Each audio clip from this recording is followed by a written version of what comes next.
You have stress. How are you dealing with that stress? Are you letting the effects of inflammation start to break you down? Because what we know is chronic inflammation is the key driver to all of the major diseases that plague us today. Cancer, diabetes, heart disease, Alzheimer's, you name it, it will eventually get linked back to chronic inflammation and then how that wreaks havoc on the body. So everybody has that. All right, guys, as you know, this mastery journey, what we talk about here on the Men to Mastery podcast, it's really all about the micro. It's about what you're doing every day, what you're doing on a daily basis when you wake up to make that continuous improvement, to get a little bit better each and every day in your life in some way, in some domain, in some area. Well, we're going to get into it today with Errol Doebler, a really special guest. Honored to have him on. And he is going to talk about a 30-minute practice that you can implement in your day that is literally life-changing. It saved his life, as he'll tell you, maybe in the extreme from suicide, at a minimum from the health of his relationships and the dark place that he was in, literally something that saved his life. But it's all about and applicable for all of us because we're living in this environment of such a heightened level of stress, continuous stimulation, and an inflammatory lifestyle in a lot of ways. So this is a practice that could not only save his life from an extreme, but super helpful and applicable to everybody. So for you guys today, we're going to talk with Errol Doebler. He is the founder and runs Leader 193 Leadership Consultancy. But this is not necessarily just all about corporations. It's about leading yourself first. He talks about decision-making under stress.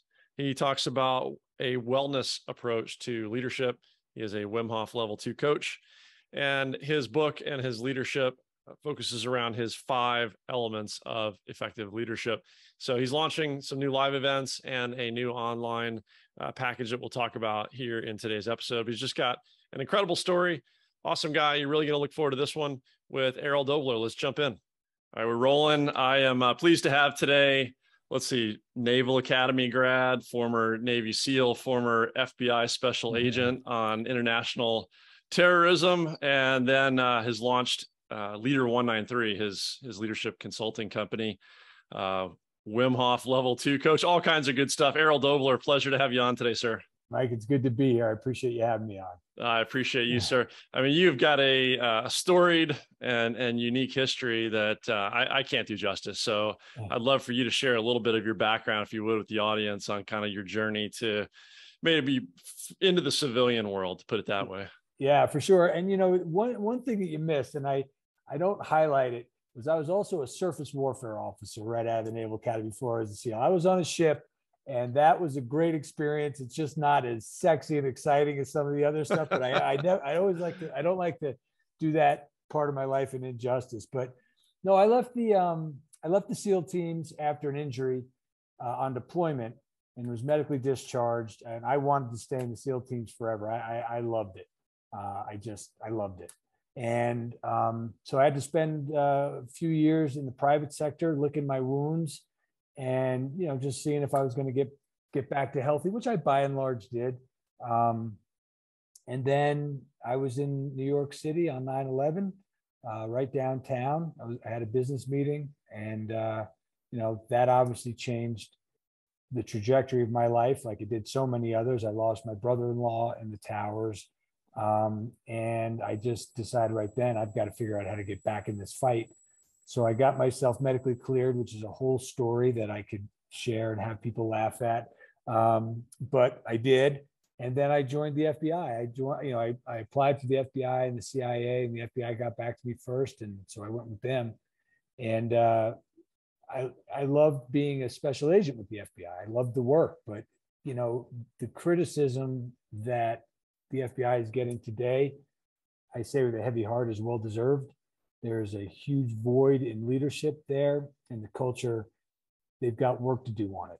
That said, I also always tell people, if I had to go to war with 10 people, 7 of them would be people I met from the FBI.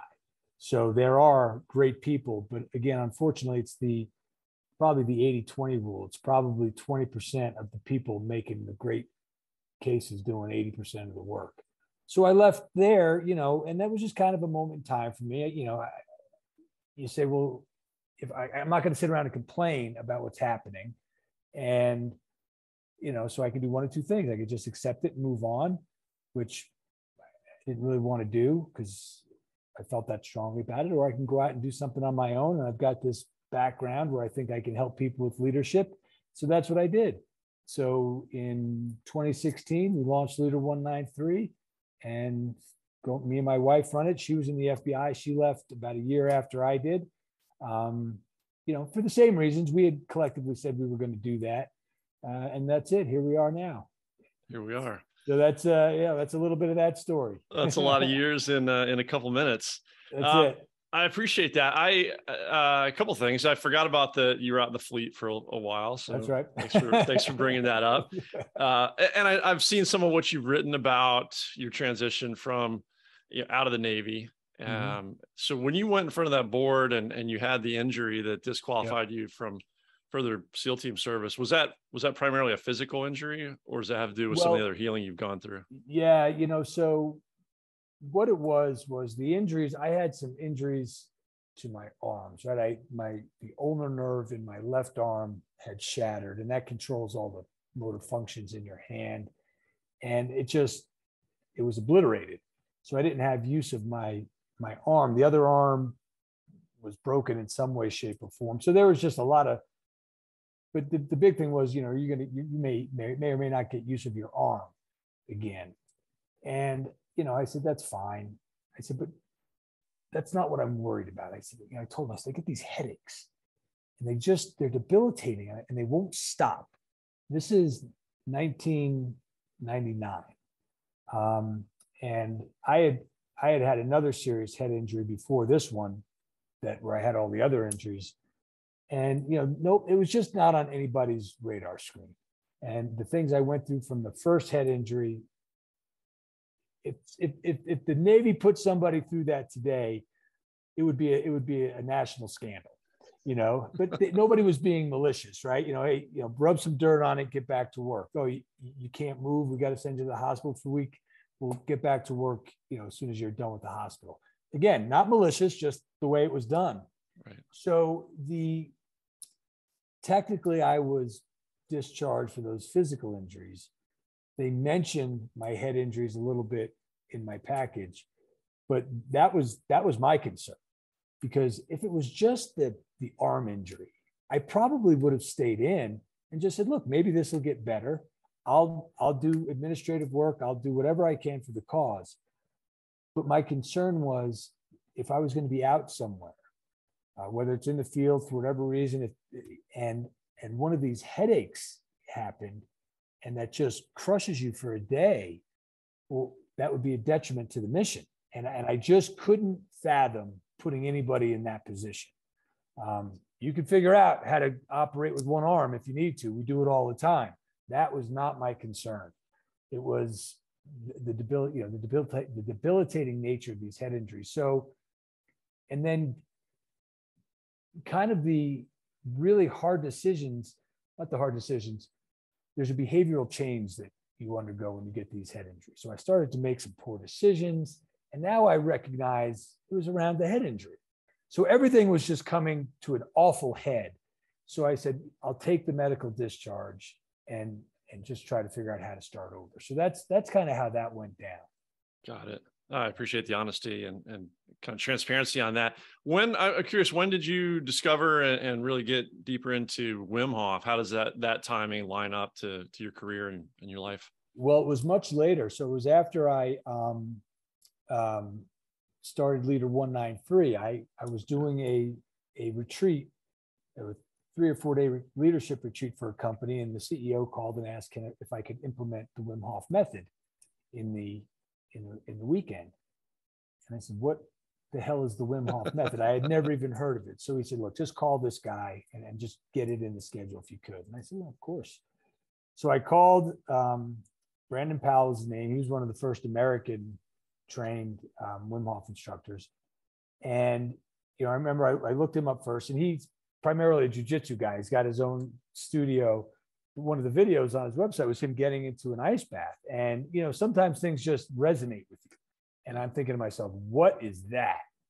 And so I called him, we got the logistics together. And then I said, man, what is this thing you're doing?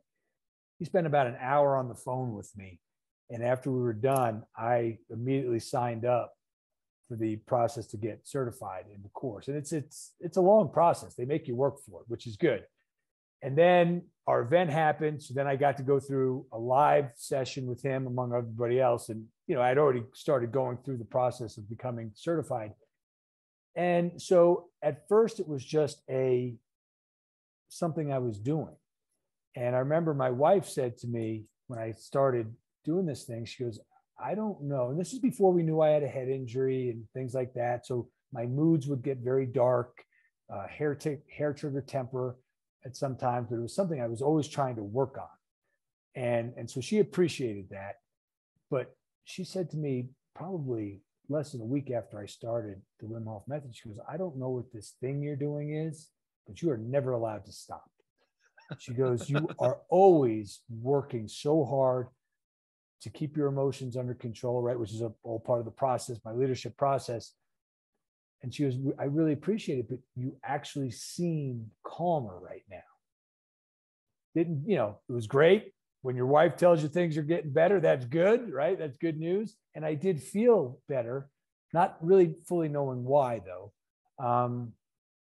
And then, so then I just started to realize how much this could also be a leadership tool for my leadership thing. So, you know, how you can use the cold exposure to practice certain elements of leadership and things like that. So I just integrated it fully into my leadership process.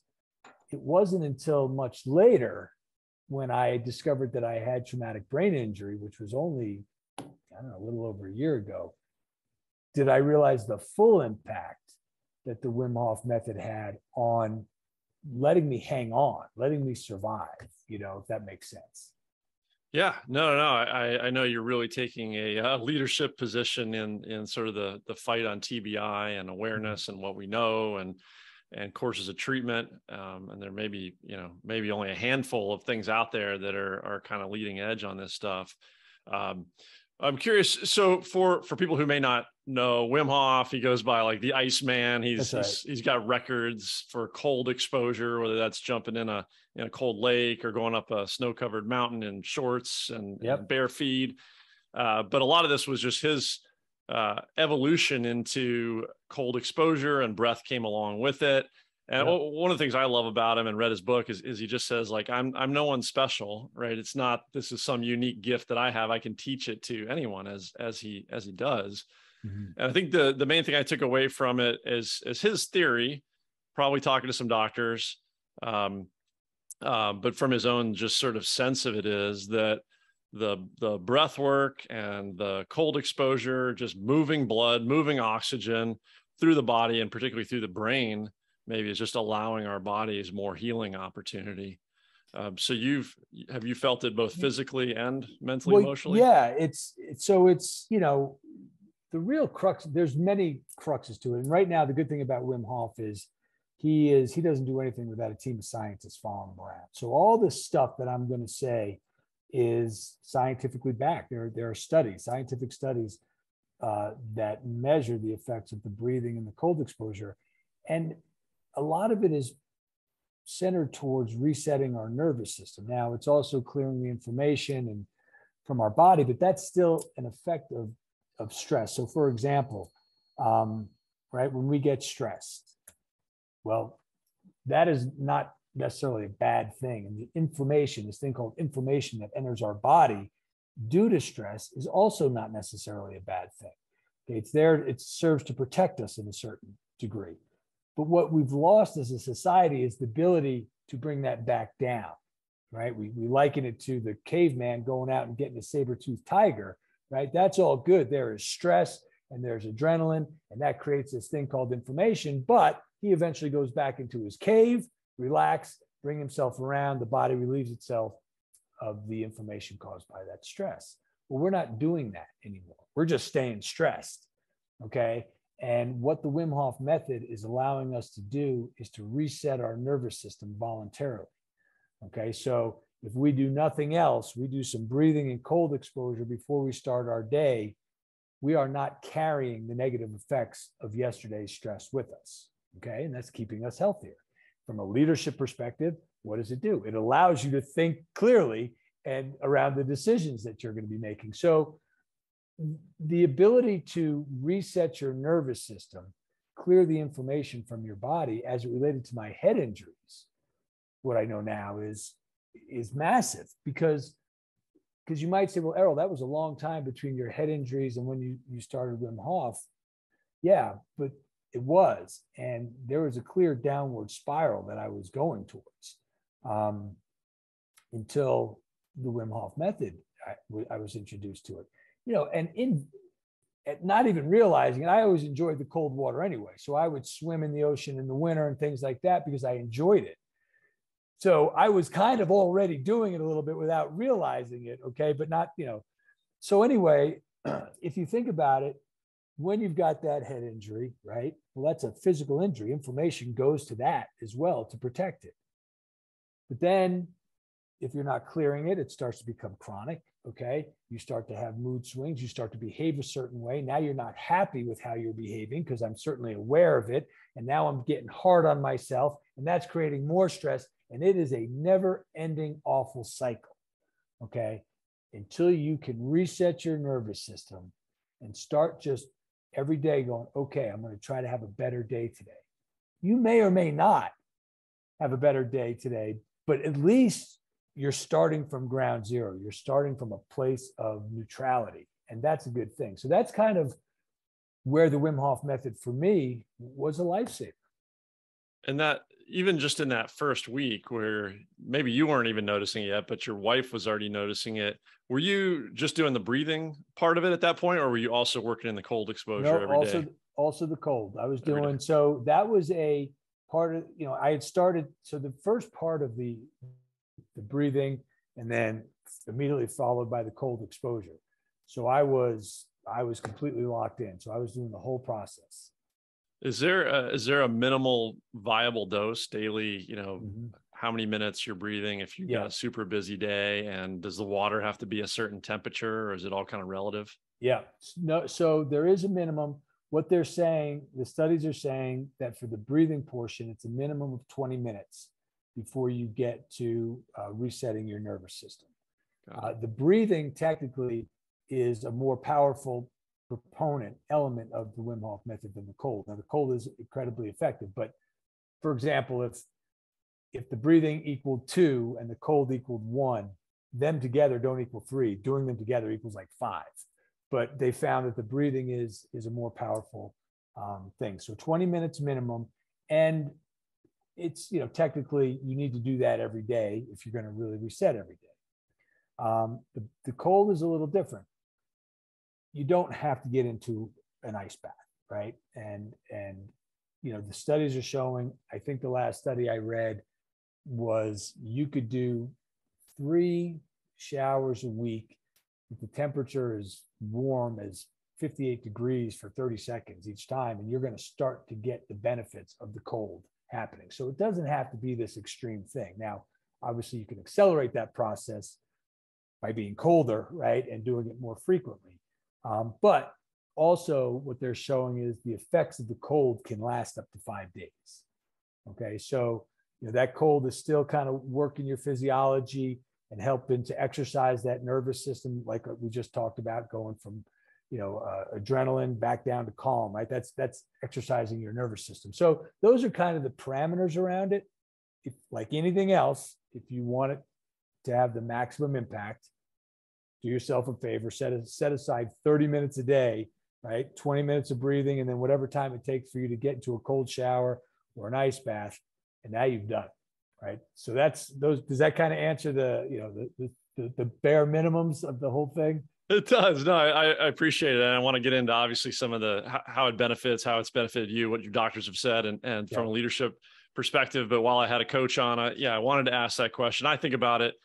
I see you on Instagram breaking ice and jumping in the tub there in the winter in Colorado. I'm in San Diego, right? So I think about whether I can move from my sauna to my swimming pool and just experience that, that delta, that change. Yep.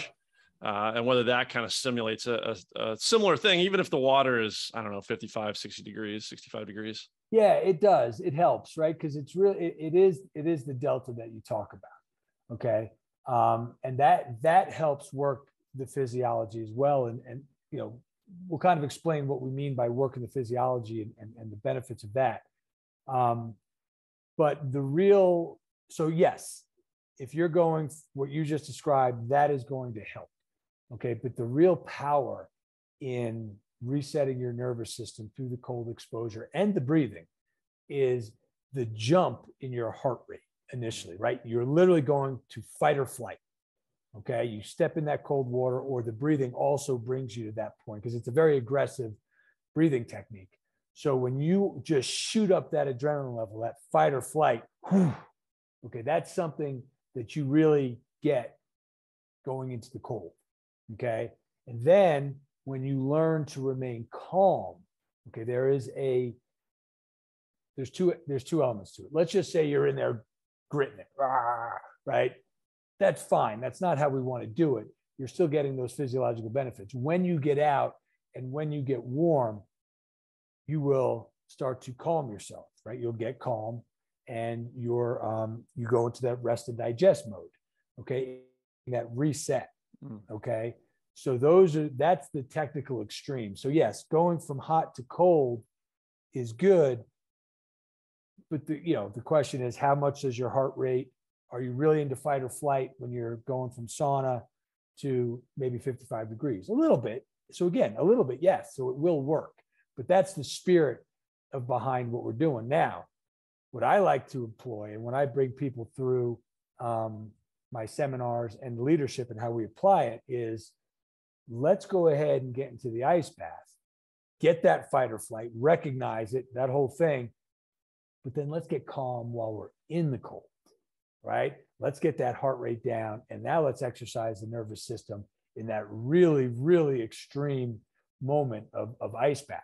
And then it's going to further accelerate itself when you do get out and get yourself a little warmer. So those are kind of the elements to what we're talking about. Yeah. Okay, cool. That makes sense. That emotional spike that you get when you get in the ice and the physical spike, I'll just have to kind of observe how much of that am I feeling when I just, jump in the pool after the sauna. Yeah. And I, again, the studies are the studies, right? They say 58 degrees in the shower, you're going to get the impact. So what you just described will benefit, right?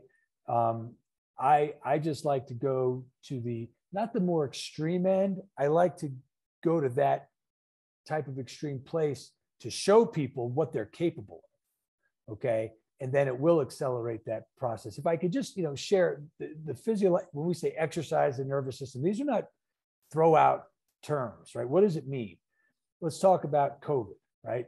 And God forbid we talk about COVID, but here's the fact. And I would say this to people who were a different place than I was as it relates to what it meant. And they would go, actually, that does make sense. So what happened during COVID? There was a virus. Yes, that is a virus. Okay. And people were dying. Yes, that all happened. Okay. So I am not the denier of a virus or people dying. But what was it? It was simply a new virus, right? The novel coronavirus. And why were people dying? Well, people were dying. And this is the conversation we did not have at all. And we're still not having, which is the real travesty. Our immune systems couldn't handle it. So they overreacted, and then that led to the death of people, right? And so then you put on those comorbidities of diabetes and heart, right? So we were so weak in our physiology that a new virus was actually killing people. So how do you fix that? How do you strengthen your physiology? Well, what we just described literally strengthens your nervous system. You are voluntarily going to fight or flight, right? Activating that fight or flight system. And then you're going to rest and digest. You're going down, you're calming down. Okay. That's the way you exercise it. So now, as you do that, when a virus enters your body, your physiology, your immune system, your nervous system is strong. So it says, okay, here's something new. So I can start working to fight this, but without the inflammatory effects that usually brings on. So I won't feel sick, or I might feel a little down or run down, but I'm certainly not going to get killed. So that's the discussion we missed. And that's what we're still not doing. Okay. And the Wim Hof method, that's what it does. Right. So, does that make sense, or did I go too much off on a tangent? No, that's fantastic. I mean, we're missing people having issues with heart inflammation, right? We're not really having that conversation of why, but you're talking about ways to reduce inflammation. Came across another gentleman who is partnering with some doctors who are using some breathing techniques to help with lung recovery for people who had some serious effects of COVID. So not only from a proactive, health of our immune system perspective, but also as a recovery. Yep. And that's part of your journey too, right? Tell me a little bit about, sorry to cut you off, but I know I want to touch on, your doctors have been amazed at what they've seen in you, particularly in the head trauma recovery. And you attribute it to the Wim Hof and the cold, right? I do. So there's a couple things that I attribute it to, just based on what the doc said. So I had this, and again, this is only about a year and a half ago or so. I'm at a friend's house. We're at a dinner party, and there's a doctor there who focuses on traumatic brain injury. And I had only heard of this thing called traumatic brain injury, right? And never resonated with me at all. And okay, yeah, some people are suffering from it. It's too bad for them. I hope they're better. I don't, what else can I say? And this guy is talking about how he wants to help veterans and all this stuff. And just to stay in the conversation, I shared with him the two major injuries I had in the SEAL teams. And I said, but doc, good luck. There's some young men and women out there who really need what you're doing. And I don't know what I could ever do for you, but if there is something I can do, always come and tell me. He said, well, Errol, what happened to you? And I said, well, I just told you what happened to me, right? I had the one fall here, the other fall here. He goes, no, what happened after that? Because of what happened to me at in the medical review board, where they were dismissing my headaches. They dismissed it. That's the part of the story I didn't share initially. They were like, well, you look okay. I was like, okay, I'm never talking about these injuries again. And for the better part of 20 years, I didn't talk about my head injuries and the effects that I knew they had on me, or things that were happening, and maybe I didn't know why. And so I thought to myself, as this doctor asked me, it's been 20 plus years, if I can't tell a guy who's trying to help people with head injuries what happened, then who am I? So I said, well, doc, I said, I get headaches. I said, I don't think I've had a good night's sleep for a long time. I said, I struggle with emotions. I struggle with happy emotions. I struggle with bad emotions. I sometimes have a hair trigger temperature. And I said, I just have to be constantly on the alert for how I'm feeling and what I'm doing. And I said, so I'm constantly, every time I walk into a room, how am I feeling? How am I intuitively going to act on that? How do I want to act? What's my plan to get through this interaction? And he goes, you do that all day?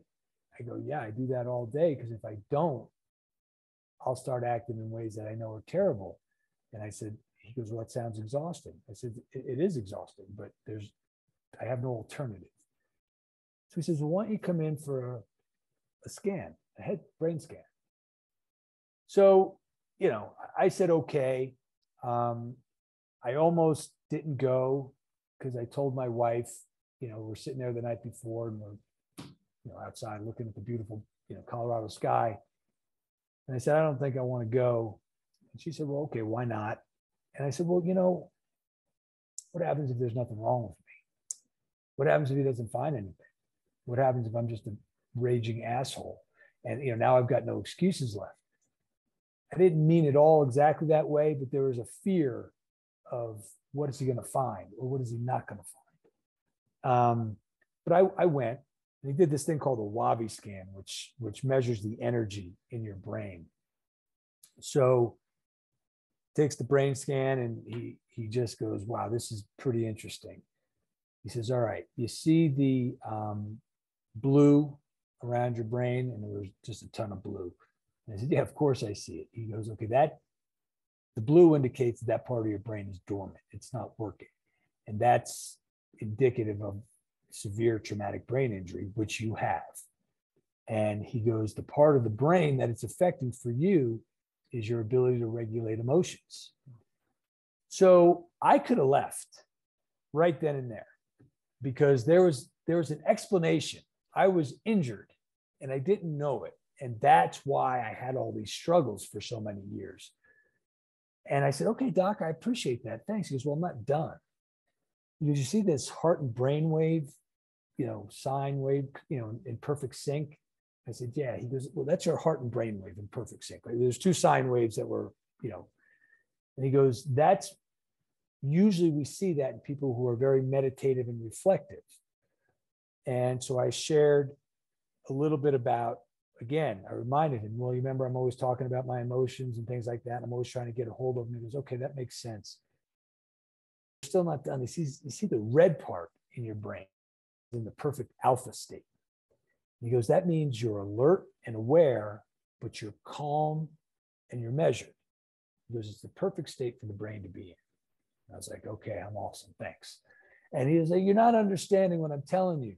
He said, your inability to process emotions, okay, is completely inconsistent with your heart and brain wave being in perfect sync and that part of your brain being in the perfect alpha state. He goes, I want you to walk me through this Wim Hof Method thing again and this leadership process that you keep describing to me, emotions. So I did, right? The Leader 193 way, right? That's my company, Leadership Through Process and Wellness. The first thing is leadership. It's a problem-solving mechanism, which in my case, it was how to control your emotions and act in a way that's appropriate to the situation. And so I described them. I'm constantly thinking about how I'm feeling. Where's my emotion? I think about the intuitive action I would have based on that emotion, and if that's an appropriate action for the situation. And then I establish some very specific behavioral guidelines, whether it's life guidelines or in the moment guidelines. And then I make a plan, and then I always reflect back. And then I describe the cold exposure and how I practice those elements in the cold, and then the breathing and how it reduces inflammation and the whole thing. He goes, okay, that makes perfect sense. He goes, Errol, with your brain injuries, you should at best be in an incredibly dark place in your life. He said, at worst, you should be one of those 22 veterans a day who's committed suicide. He goes, that is how severe your injuries are to your brain. And he said, this thing that you've done for yourself, you've saved your own life, because there's just no way you could have continued on with these injuries and not gotten to that place. So that's a heavy story, but and I used to tell that story to clients. It's only about a year and a half old. I would tell that story to people to say, hey, look, and so here's the process I'm presenting to you. Here's what it did for me. It saved my life. It was too much for people to grasp. It's almost like, so I have to pick my moments when I tell it, like podcasts like you. And so I appreciate you having me on, but that's the story. That's where the Wim Hof method, the breathing and the cold exposure, and then really this just awareness, this metacognitive state that I keep myself in, which is really just the leadership process. It proved to be, the ultimate tool for me. It literally saved your life. Literally saved my physically, life. If not at a minimum, maybe relationally and emotionally. Well, at a minimum, right? Because it kept me at least in a place to get better. Now, what's the rest of the story? The rest of the story is I go through this doctor's protocol, which is, among other things, intranasal insulin to the brain, just dripped into the brain, and the insulin creates energy. And then there's some, using your own blood cells and things like that, also intranasally dripped into the brain. So I go through, I think I only went through the insulin part of the treatment at the time. And it was only a couple months later that I went back in for another scan. And he said, this is unbelievable. So we compare the two scans and the energy. He says, you see here on this part of your brain, Initially, you only had like 2 megahertz of energy, and now you've got like 35 megahertz of energy. And he's going through the brain and he's showing these amazing increases in energy. He's like, you see the blue? I'm like, I don't see so much blue anymore. He goes, right, because your brain is literally healing. So I said, all right, well, that's awesome. But what do you attribute this miraculous recovery to? And he said, I attribute it to the same thing that saved your life.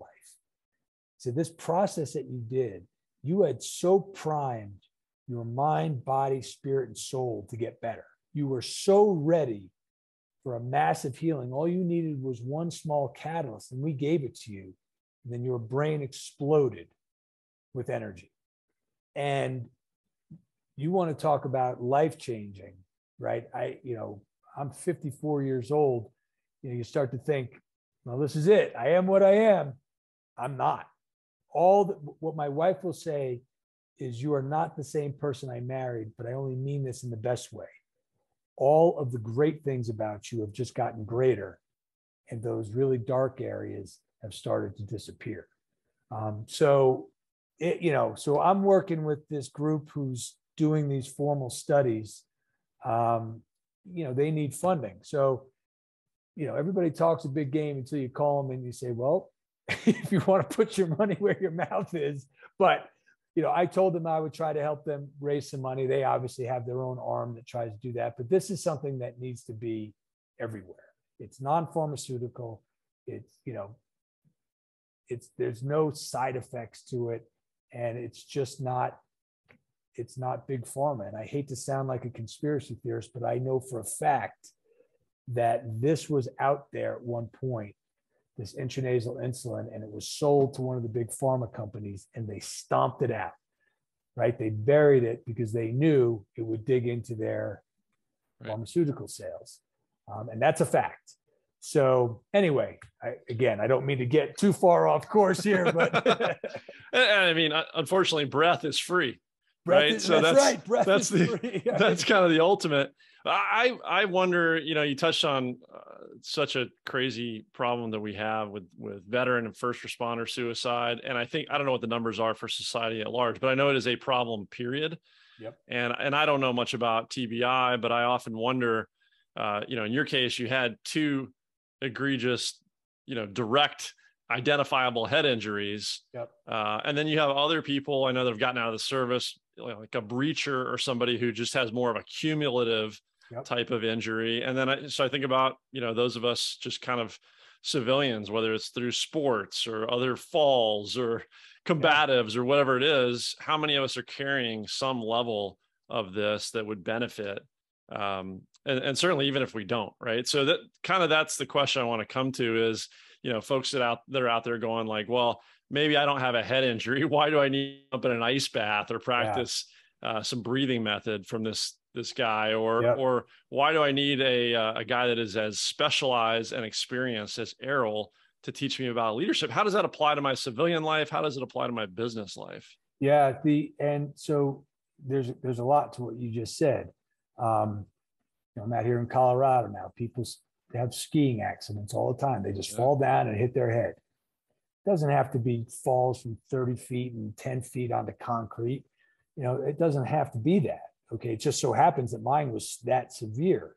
Somebody gets into a car accident. Somebody falls off their bike.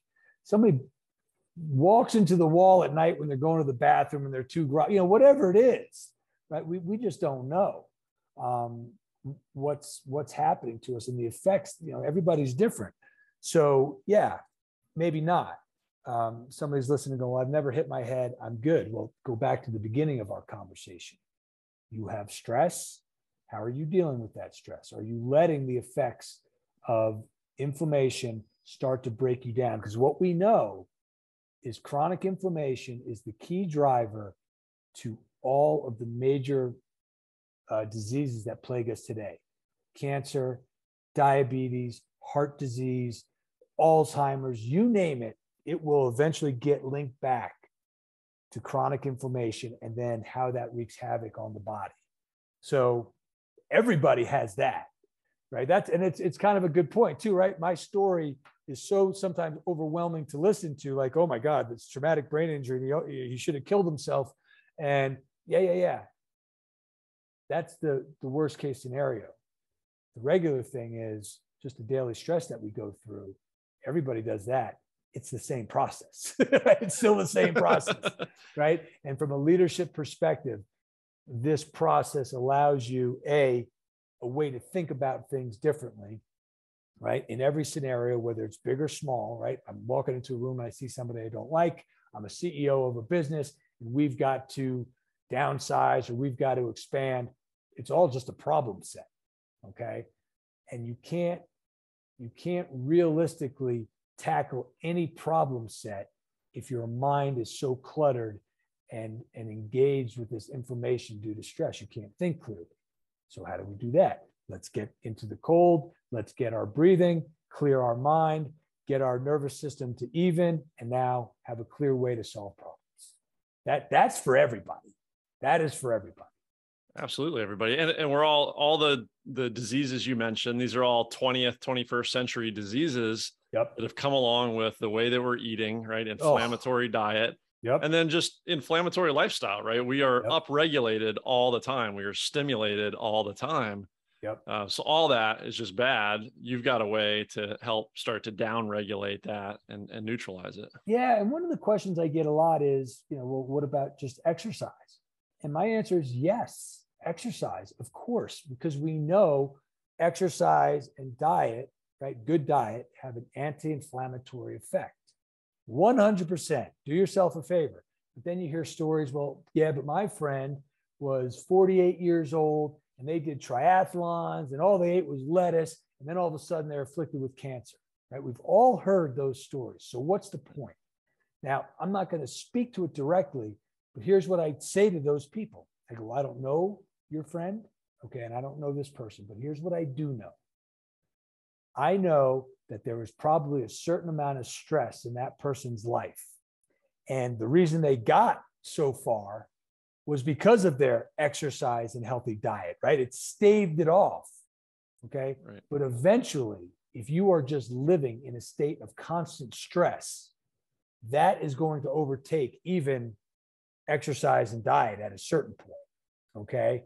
So that's why it's so important to get that meditative aspect in, to reset, understanding, yes, I just went out for a 10-mile run and I feel great. Good. But there's more that we need to do, right? There is more that we need to do. We need to recognize how we're dealing with situations on a daily basis, right? How we're letting them fire us up for no good reason. And we can only do that when we're fully aware of our emotional state at all times. It starts there. So, again, that's the other side to that coin where somebody listening might go, exercise and diet, that should be enough. I know a friend, but that's kind of the answer. Does that make sense? Yeah, it does. I think about, well, you mentioned awareness, and it's so key, right? To start to become aware and in time to head it off and to have tools to try to head it off of, when that stress level and that cortisol level spikes, or, maybe it's your blood sugar's low and you're getting that, you go insane from that type of thing, and start to have tools to deal with it. So let's talk about some of your tools and some of the ways you teach. I know you formed Leader 193, been consulting with individual corporations, and just in time that I've been familiar with you over the last, I don't know, maybe year or two, what I've seen, or I think I've seen is kind of an opening to more availability of this, meaning I've seen you offer out kind of the high dollar, more individualized coaching. Now I've seen you've got some live events that look spectacular out there near Aspen where you live. And you've even got an online academy that you've launched now. So can you just kind of speak to how you teach, how you reach your clients, and where all this fits together in leadership? I appreciate that. The challenge with any new business owner, and I'm still, 2016, it's still new when it comes to starting a business, but you begin to iterate. You have an offering, right? You have an idea. I think I can do this. How do I get it out there? And ironically enough, my initial offering was a very expensive offering, but it was the only way that I knew how to do it. And it was kind of this one-on-one stuff or group stuff, and we do it virtually. Certainly we can do it live. And, you know, you just kind of think, I've got to be able to get this to other people. And then all of a sudden I introduced the Wim Hof Method into my process. So now that's kind of a live thing that's got to happen. I do these Wim Hof seminars. I try to do a little leadership. And I finally said, you know what? It's all one brand. This is it. This is my brand. I am a certified Wim Hof instructor, but I use the Leader 193 way, and I combine them both. That is now Leader 193. And so now, for example, we have an open retreat coming up right out November 11th through 13th, 2022, about 25 miles outside of Aspen, up in the hills, you know, in the cabins. And it's going to be a 3-day wellness and leadership retreat. And it's everything I just told you about. How does the wellness aspect and the leadership aspect combine? So we will do Wim Hof Method stuff, right? We will do advanced stuff. We'll be out in November in the river, right? Doing cold exposure, walking. We'll be lecturing. We'll be journaling, right? Some of these things like the journaling and sharing, we know how important. The studies are abound on the importance of journaling and even just sharing a little bit. Okay, well, we're going to reintroduce people to that. Okay, and it sounds very fluffy and tree huggery, I suppose. And I guess it is. But what I like about my background is nobody can come in and act the tough guy to me about, well, I don't share my feelings or I don't journal. Oh, okay. Are you too tough for that? You know, I'm sorry. Did you not read my bio? I'm not calling myself the toughest guy in the world, but you know, come on. So that's what allows me to get some of those more macho guys who are a little less willing to do that, to go, okay, this guy, I can relate to him. Now, the ladies are always good. I love women coming to my stuff because they're on it, right? They're self-reflective, but maybe they're not sure how to gauge it or whatever. So I love when the women come. They are the easiest. But now we get the men. And so anyway, we do that for 3 days. Errol, quick question on that, right? Yeah. So just it's a personal question. Like my wife, and maybe this speaks to others, right? She is so far ahead of like me and our son, the men in the family, on journaling, on meditation. She's a meditation instructor, right? And she'll come to me and go, hey, like, what'd you learn at that seminar? And I'll sit down and go like, oh my gosh, there is this amazing new stuff. And she goes, cool. That's what I've been doing for like the last 10 years, just sort of repackaged. And fortunately, she's helped give it to our son from an early age, right? He's got a head start on all this stuff. So if I said, hey, Bibby, let's go do this seminar in Aspen, and we're gonna do some Wim Hof stuff. We're gonna jump in the ice bath. We're gonna jump in the ice river. Yep. She cannot stand the cold, right? So she would be down with the whole process, except cold is like her nemesis. So how do you deal with somebody who just doesn't want to deal with cold, right? Yeah. So or thinks they don't. So there's a couple of ways, right? And that always happens. You know, I get somebody who'll come to just a straight seminar, Wim Hof seminar, right? And like I said, I don't really do those anymore. I kind of combine everything. But they say, well, I always say, who's feeling like they're not going to get into the cold? And sure enough, there's a bunch of hands that go up. And I think they think that I'm going to tell them why they need to. And all I say is, you're not required to. You are not required to. The only thing I'm requiring of you is to go out there and join us and support the people who are doing it. I've put thousands of people through these things, and I can count on one hand the number of people who stuck to their guns and said, I'm not getting in. And they were just trying to prove a point, right? It was just clear what they were doing, right? You see when somebody says, no, I'm sorry, I can't get in. Cold is my nemesis. You don't have to. That's the power of the group. They see people afraid and still doing it. They see people struggling, but letting me walk them through, getting calm. They see people going in, getting out, like going, I can't do it, getting out, and then going, I want to try again.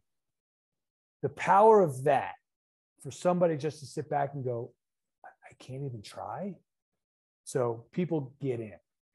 The next thing I tell people, so when I do the one-on-one coaching, right, and getting into a cold bath each week is one of the elements I recommend to practice that week's element. Okay, it's in the online academy that you mentioned, but I get people to say, well, I saw the video on that. I get it. It's like a great idea. I'm not doing it. And I go, that's fine. I certainly can't make you do it. You know, it's available to you. You know why, but here's what it's already done for you. It's already told you about something about yourself. Now, do you like that about yourself, or do you not like that about yourself? That you won't even try. My question is, what else are you not even trying? That impacts people. So if it was your wife, especially if she's in this kind of genre, trust me when I tell you, if I said that to her, that would impact her in a great deal. It wouldn't insult her. Right. All it is just saying, well, you've learned something. The cold has already taught you something about yourself. Now it's just up to you whether you like it or not. And is that in other aspects of your life? And that's it. It's not a judgment. It's what it is. So that's a great way to frame it. Yeah. And it's fair, right? It's fair. It's not an insult. It's not manipulative, but that's kind of the way I work that. It's just an observation. It's just an observation. It's more awareness. More awareness. You didn't even realize it probably. And she would join the millions of people who hate the cold more than anybody else, right? That's what I always say too. Every seminar, I meet the people who hate the cold more than anybody else in the world. Right? Exactly. The most afraid of cold. That's right. Exactly. Well, I love that I didn't realize you had literally kind of combined all this stuff together now. Yep. So before we run out of time, because I know you are going to have a hard stop, and in the interest of time, get links up to your book as well. But let's just talk about, before we run out of time, kind of the values. We've talked about the health values, the mental, physical, emotional values of it, but just, people who are coming and doing this stuff with you, how does it start to show up in their business life? How does it show up in their personal life? Yeah. So, I've got to label myself something, right? So I'm a leadership consultant and I focus on businesses. That's it, right? Got to have your target market and all that stuff. But I will tell you, almost to a person that I work with, they'll say to me, I've been using this at home and it really works. Like, I didn't realize that me and my wife just kind of talk past each other or really don't listen. And I wasn't even aware of that. And I didn't realize every time my husband did this thing, whatever it is, chewed loudly or, I don't know, scratched his butt, whatever, that it made me so mad. And then I would say things to him about it. Because I never realized that I did that and so now that I realize it, I kind of check, how should I behave or how should I address it? So I always appreciate the personal impact that people have, because the family life, and it's so much harder to do it in your personal life because there's so much emotional skin in the game there, right? There's not quite as much emotional skin at work. There's a lot of emotional skin, but not nearly as much. From a leadership, from a business standpoint, it's paint by numbers. All it does, like I said, is give leaders a problem-solving process. And it's the same process to use for every problem. And so when I get into companies, right, the companies who really buy in, and fortunately those companies are growing, they said, this needs to be the way we do business throughout the whole company. They'll put new hires through my program because what they realize is the CEO is just going to use your skills for different problem sets, but it's still a problem set and they're going to have problem sets. They can use this. And they kind of ask me like, right? I'm like, yeah, right. No, this is for everybody. I don't market it to 23-year-olds going through, right? I market it to you, right? The CEO. So that's where it is. The impact is most prevalent at home, but I don't advertise it that way. And it is truly for everybody business because it's a problem-solving set and people use it to solve the problems that are applicable to their positions. That's it. Yeah, no, I can definitely relate. And I'm a big, huge believer in, we kind of talked about some of the downward spirals of health and stuff going on.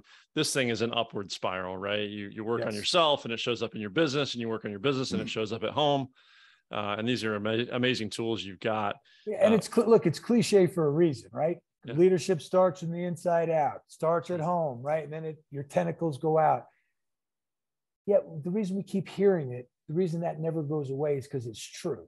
Okay, so I no longer care about the cliches that I spew out there. I'm like, well, because it's true. I'm sorry you've heard it from a bunch of people, but Tell me where it's not accurate.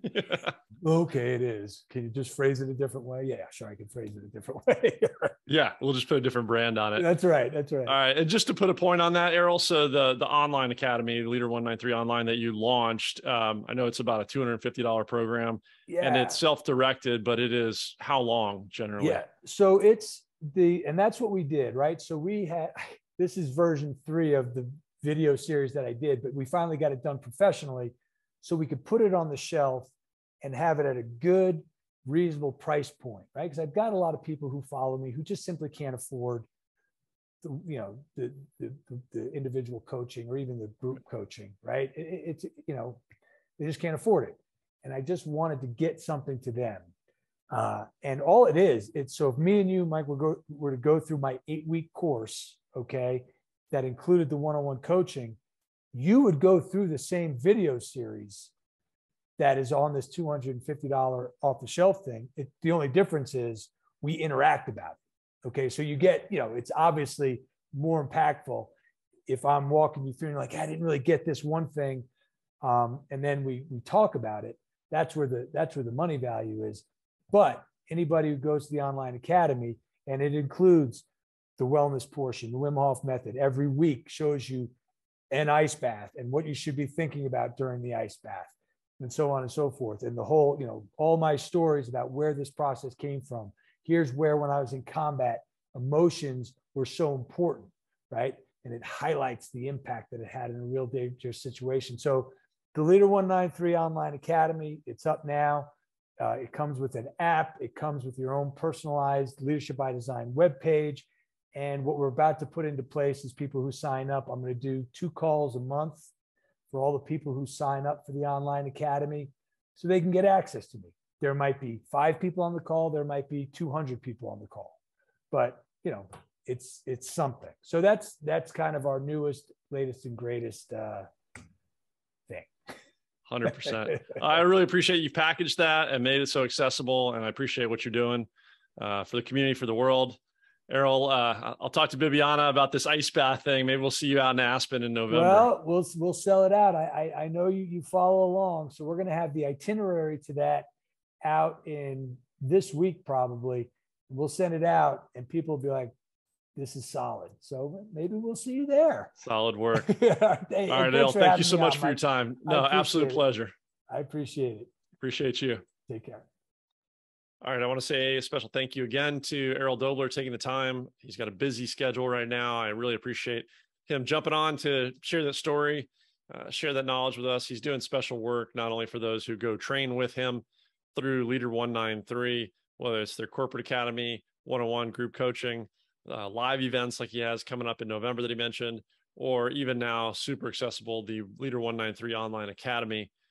But also, he talked about his journey himself with the process to start healing from TBI, some of the cutting edge techniques in the medical field that have helped him after his body was maybe primed to receive them and make them so effective, but that unfortunately, for the reasons we talk about, maybe are not getting mainstream use.